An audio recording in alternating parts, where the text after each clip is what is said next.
Welcome to Up to No Good. Every choice we make has the ability to shape our future.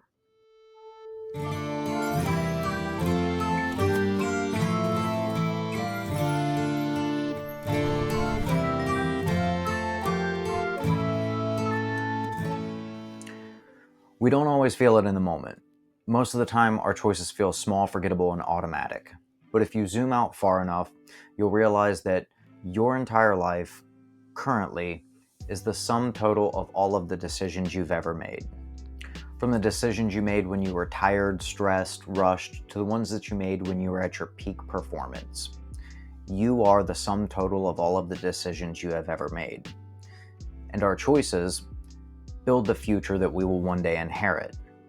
And the person you will be in the future is the culmination of all of the decisions you will make from here until that time. Life is all about choices.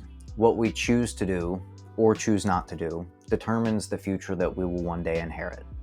Take something simple like eating. You could choose to plan healthy, nourishing meals that support your body and mind, and after you're done with them, they give you the satisfaction of feeling like, yeah, I'm actually taking care of the body I was given. This kind of spiritual alignment that comes with the meal. Or you could choose not to plan or overlook food altogether. This leaves you with impulsive or negligible choices. You grab something quick on the fly that might keep you alive, but it's not actually supporting you in mind and body. Or maybe life is so overwhelming that you ignore your hunger cues altogether. And then when you finally get a moment to stop and catch your breath, you realize that you've been starving yourself.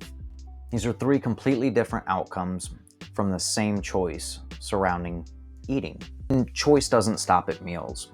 It impacts every aspect of our lives. The friends we keep, the way we talk to people, how we spend our money, and what we do when no one's looking, all comes from choice. And here's a paradox, is that all of our choices come from morals, and we can even choose our morals. We can choose our values, we can choose in large part our identity, and these things build our sense of character. What we decide to make the foundation of our morals and values determines in large part all of the choices we will make and all of the things we will avoid. Moral foundation that we build our sense of identity on sets the parameters for what we choose to do and what we choose not to do. And all of our choices flow from that moral foundation. If your moral foundation is just, I want to feel good right now, then you're probably going to opt for a life of comfort and you're going to avoid anything that's uncomfortable. If your foundation is, I want to be someone that I can respect, you're probably going to tend towards growth and doing things that are uncomfortable so that one day you can get to that point of, I feel as if I'm a respectable person, which isn't always easy. So what makes a choice good or bad? And a lot of times it's easy to think about this in the moment of, does this feel good or does this feel bad? Is this convenient, or if I do this, am I going to upset somebody? But the real answer often isn't found in the moment. It's found in the long-term outcomes of the action itself. Think about it this way. Is the choice constructive or is it destructive? Does it build something in you or does it destroy something in you? In philosophy, there's this idea called consequentialism. In simple terms, it means that we can determine if something is moral or immoral based off of the consequences or the outcomes that it produces. Different schools of thought argue over the different details about this, about what is good for me might not be good for someone else, and what is good for my group might not be good for another group, and so on and so forth. But the general idea that remains the same, and it's that some choices produce better outcomes than other choices. And we can understand if a choice is good based on its long-term outcomes. While we can't always predict the future precisely, we can always stop to ask ourselves an honest question. That question is, if I keep making this same choice, where does that road actually lead me? Where do I end up? What ends up happening? And that's a very powerful way to think about the choices that we make, because it takes us out of the present moment, out of autopilot, and it forces us to think about the long-term implications of what we're doing. Things that we may have just normalized by doing them every single day, but we can think about, if we continue to do them, where do we actually end up? One cheat meal, no big deal.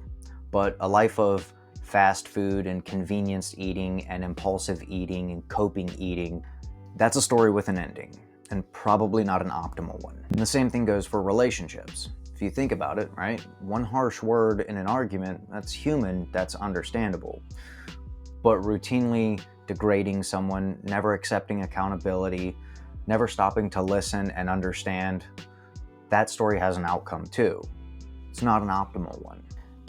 Seeing the pattern and the choices allows us to break the pattern and choose differently. And there's also a gray area around the topic of choice, and that is inaction. And this is another paradox, because if you think about it, the action of inaction is still a choice. You're just choosing to do nothing. And this in and of itself is an action. Not speaking up is a choice. Not making a decision is a decision. Choosing to just let things happen and not intervening and not taking control of your life, that's just living on autopilot. And you're still choosing, you're just doing so passively. But there's a silver lining. We can use inaction to our benefit. We just have to know when to use inaction to our benefit and when it becomes a detriment. And the way we do that is by thinking it through.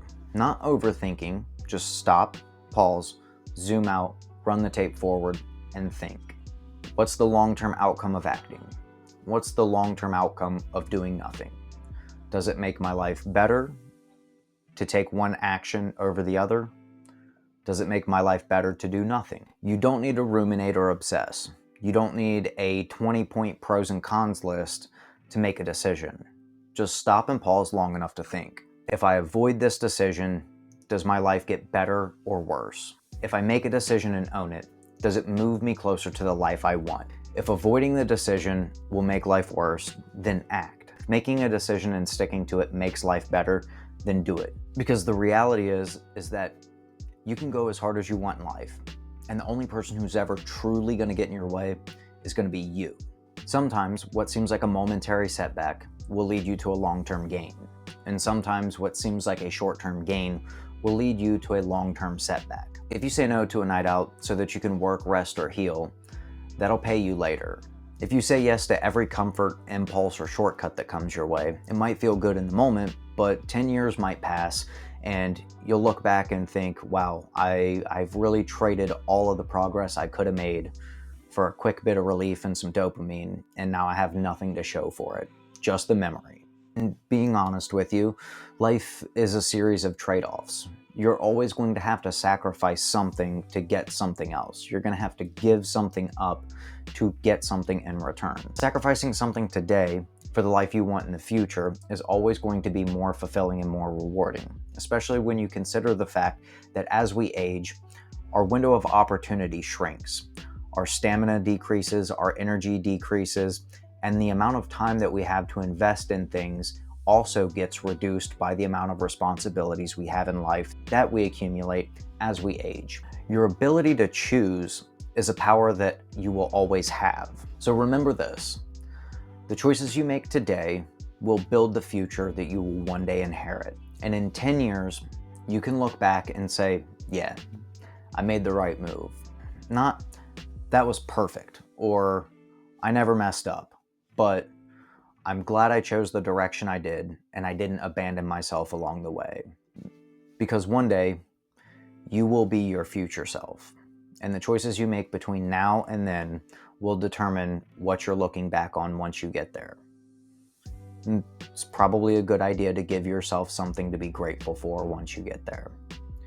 Until next time, always stay up to no good.